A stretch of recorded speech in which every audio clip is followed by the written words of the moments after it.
દિવાળીના નવા દિવસો હતા. વડોદ ગામની ખળાવાડમાં ખળાંગ મસરી ઉપડીને તૈયાર થાતાં હતાં. જગા પટેલની વહુ દીકરીઓ દાણા વાવલતી નવાંગ લુગડાં અને ઘરેણાંના મનોરથમાં મહાલતી હતી. ટાઢા ટાઢા વાવડા વાતા હતા. તેમાં મોતી જેવા દાણા ભો માથે વરસતા હતા અને વાવલનારીઓની ચૂંટડીઓના છેડા ફરકતા હતા. શિયાળાની તડકીમાં ચળકતો મુઠ્ઠી ફાટે તેવો બાજરો ખળમાં પડ્યો છે. જગો પટેલ પોતાના બાજરાના ગંજ સામે મીટ માંડીને જોઈ રહ્યા છે. લીલવની બાજરો એની નજરમાં સમાતો નથી. પ્રભાતને પહોર એને પાકનો મનસૂબો ઉપડ્યો છે. એ વિચાર કરે છે કે ઓહો, મહેનત કરી કરીને તૂટી ગયા મારા ભાઈઓ, આ બાજરો પાક્યો અમારે પરસેવે, અને હવે ઠાલા મફતના દરબાર પોતાનો રાજભાગ લઈ જશે. વળી થોડીક વાર થંભી ગયા, બાજરા સામે ટાંપી રહ્યા. ફરી વાર પેટમાંથી કૂડ બોલ્યું, રાતમાં એકાદ ગાડી બાજરો ભરીને ઘરભેળો કરી દઉં તો એટલો મારો સુવાંગ રે છે, રાજભાગમાં નહીં તણાઈ જાય. અડધી રાતનો ગજર ભાંગ્યો એટલે પોતાના ભાઈ તથા સાથીને લઈને પટેલે ખળામાંથી બાજરાનું ગાડું ભર્યું. ભૂદેવો જેમ તરપિંડી જમતી વખતે પોતાની હોજરીનું ભાન રાખતા નથી, તેમ જગા પટેલે પણ લોભે જઈ ગાડામાં હદ ઉપરાંત બાજરો ભર્યો અને પાછલી રાતના ગાડું જોડી ઘર ભણી ચાલ્યા. સાથી ગાડું હાંકતો હતો, પોતે ગાડાની આગળ ચાલતા હતા અને તેમના ભાઈ ગાડાની પાછળ ચાલતા હતા. ગામના પાદર ઝૂંપડાં આવતાં હદ ઉપરાંત ભારને લીધે ગાડાની ધરી ગુડિયામાંથી નીકળી ગઈ અને ગાડાનું પૈડું ચાલતું અટકી પડ્યું. જગો પટેલ મૂંઝાણા. ત્રણેય જણાએ મળી મહેનત તો કરી, પણ ગાડું ઊંચું થયું નહીં. ધણીની ચોરી એટલે કોઈને મદદે બોલવવા જાય તો છતરાયું થઈ જાય, તેમ પાછળ ખડું પણ છેટું ગયું એટલે ગાડું પાછું ખાલી પણ કરી શકાય નહીં. આમ જગા પટેલને સાપે છછુંદર ગળ્યા જેવું થયું. સવાર પડશે, અજવાળું થશે તો ફજેતો થશે એવી બીકમાં હાનફળા થતા જગો પટેલ કોઈ વટેમાર્ગુની વાટ જોવા માંડ્યા. એવામાં ઈશ્વરને કરવું તે એના જ દરબાર, જેની ચોરી હતી તે ગજાભાઈ ગોહિલ જ પરોઢિયામાં પોતાના હંમેશના નિયમ પ્રમાણે જંગલ જવા સારું હાથમાં પાણીનો કળશીઓ લઈ નીકળ્યા. ટાઢ પડતી હતી એટલે દરબારે મોઢે બોકાનું બાંધેલું હતું. ફક્ત દરબારની આંખો જ બહાર તગતગતી હતી.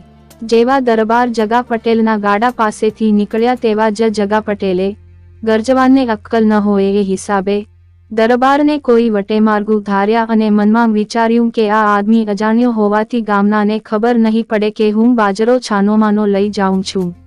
એવું ધારીને પોતે ઉતાવળા બોલ્યા કે એ જુવાન, જરાક આ ગાડું સમૂહ કરાવતો જાને.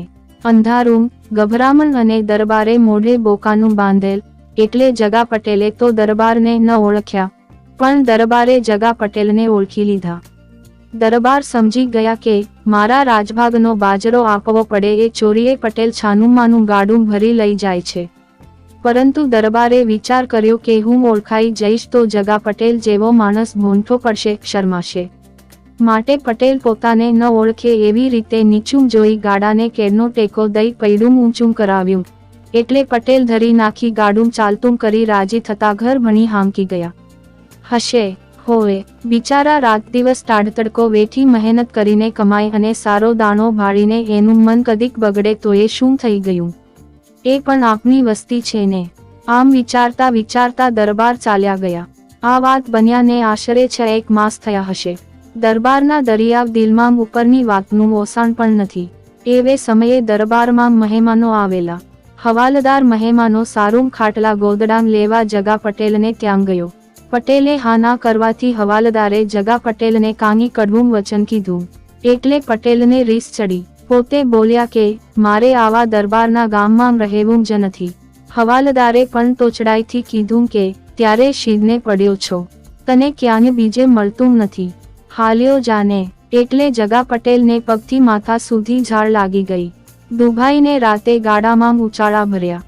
દરબારને આ વાતની કશી ખબર પણ નથી, પણ વળતે દિવસે સવારે દરબાર ડેલીએ ડાયરો કરી બેઠા છે ત્યાં જગા પટેલ પોતાના બાળબચ્ચા, રાચરચીલું અને ઢોરઢાંખર લઈ ગાડાં ભરી ડેલી પાસેથી નીકળ્યા.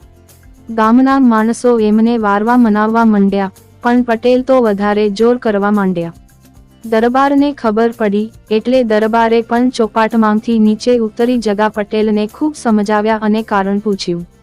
જગા પટેલે ખીજાઈને કહ્યું કે દરબાર, અમારી વહુઓ આનામાં બે સારાંગ ગોદડાં લાવી હોય છે તે અમે વેઠે કાઢી દઈએ, અમે ગાભા ઓઢીને આવી ટાઢમાં સૂઈ રહીએ, તો એ તમારો 3 દોકડાનો અમને હડબડાવે, ફફડાવે, એ અમને નથી પરવડતું. દરબારે સબૂરીથી આખી વાત જાણી લીધી. ઘણા દિલગીર થયા. હવાલદારને સજા કરી અને પટેલને કહ્યું કે બા, તમે મારાં સોનાના ઝાડવાં છો, માફ કરો અને પાછા વળો. પરંતુ જગો પટેલ કોઈ રીતે સમજ્યા નહીં. એટલે દરબારે જગા પટેલના પડખે ચડી કાનમાં કીધું કે પટેલ, જાવ તો ભલે જાવ, પણ જે ધણી કેળનો ટેકો દઈને બાજરાનું ભરતીયું વળાવે તેવો ધણી ગોતજો હો. આટલું કહી દરબાર તો ચાલ્યા ગયા. પણ આમહીન પટેલના હાડોહાડમાં ધ્રુજારો છૂટ્યો. પટેલથી કાંઈ બોલાયું નહીં. મનમાં એક જ વાત બોલાઈ ગઈ કે આનું નામ તે ધણી. જે ધણીની મેં ચોરી કરી હતી તે જ ધણી ચોરીમાં મદદ કરે અને મારી આબરૂને ખાતર મને તો માફ તો કરે, પરંતુ એ વાતમાં એ હું હોંઠો પડું એ દયાથી મને ખાનગીમાં પણ ઠપકો દે નહીં. અરે આવો ધણી મને બીજે ક્યાં મળે, એમ વિચારીને પટેલે ગાડાં ફેરવ્યાં. તેના વંશજો હાલ પણ આ ગામમાં રહે છે. આ વાતને આશરે 150 વર્ષ થયાં હશે.